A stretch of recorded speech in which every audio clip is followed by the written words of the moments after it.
அனைவருக்கும் வணக்கம். தமிழ் இனிது. நாளொரு குறள் கற்போம். திருக்குறள் அதிகாரம் 18 வெஃகாமை. குறள் எண் 177. வேண்டற்க வெஃகியாம் ஆக்கம் விளைவையின் மாண்டற்கரிதாம் பயன்.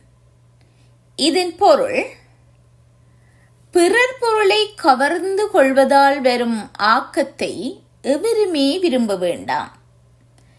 செயலளவில் அதன் பயன் நன்மையாவது என்பது எப்போதும் அரிதானதாகும். மீண்டும் குறள். வேண்டற்க வெஃகியாம் ஆக்கம் விளைவையின் மாண்டற்கரிதாம் பயன். நன்றி. வனிதாமதி வரதராஜா.